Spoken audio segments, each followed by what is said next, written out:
Trashed, a first-person action simulation game set in the thrilling world of waste management. But will this game of trash become our gaming treasure?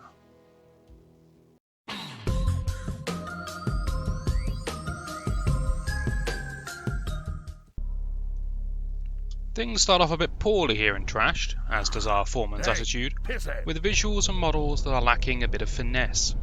Nevertheless, we get to work, disposing of other people's trash that is flown into this world. We move literally one piece of rubbish by hand before never using this mechanic again, and instead changing to the far superior garbage blower. The physics in this game are an interesting beast. Any use of the blower feels absolutely fantastic. It's responsive and it's oddly satisfying. However, not everything makes sense. You'll get some light-hearted moments from the engine, but don't get sidetracked, there's a task at hand. We establish dominance on the locals with our newfound weaponry, retrieve a pistol that would have been far more effective at doing that, and then return to begin construction of our facility.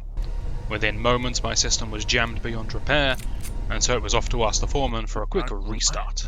Yeah, well, fuck you. Things were better this time, and we scaled up our operation. Burning the garbage earned us money and lowered the air quality.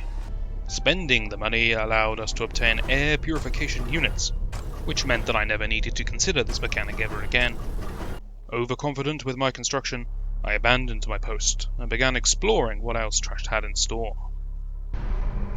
Shortly after, I found a use for my pistol. A terrifying sandpiper struck out at me, with substantially more on the inside than out. This was one of the three, yes, count them, three fearsome enemies that lay waiting for us, the others being the mighty sand crab and the almighty non-hostile trash muncher. With techniques such as the infinitely tall bite, levitation, wind resistance, deceptive hitboxes and complete cognitive shutdown, they proved to be a fearsome obstacle in my quest to clean this land. Fear not though, for I am armed with weapons so powerful that time itself appears to stand still as you fire the world's slowest travelling rounds, with enough knockback in the weapon to dislodge my shoulder by the time I get to the second shot. Given that I couldn't access the menu without accidentally firing off a round, I concluded that my bloodlust had overcome me, and that I should now return to work.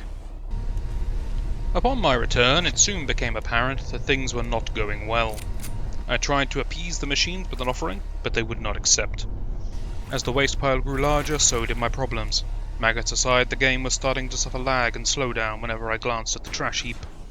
Ultimately, I knew there was only one way to fix this issue, and so I began remodeling once more.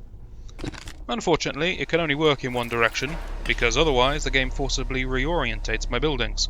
Not sure why, but we soldier on. At long last, behold, my fully automated trash solution. All things told, Trashed is an odd game. There are bugs, strange physics and seemingly useless items, but I can put all of that down to this being a very early build. In fact, if this video has any age to it, you should probably check out another video to see what's been fixed since I made this. Aside from that, however, I have to say that the gameplay is jarringly split. The waste management is the main pull of the game, and it works fairly well. It's somewhat therapeutic, and games like Factorio already exist and prove that these seemingly mundane production optimization sims can be entertaining. But the combat feels tacked on, and in a game where it's not the focus, it will always feel weak, because we are naturally comparing it to games centered entirely around combat. Trash does have an interesting core beneath it all, but this game really needs some polish before it gets there. Now, by tradition, I'm supposed to end this review with a relevant pun, but with Trash the way it is now, I feel it would just be a waste. Thanks for watching the video, guys. If indie game reviews are your thing, you can find more of them on the channel and on the screen right now. I also make a variety of Let's Plays that you can check out too. Hopefully you'll join me for that, and I shall see you then.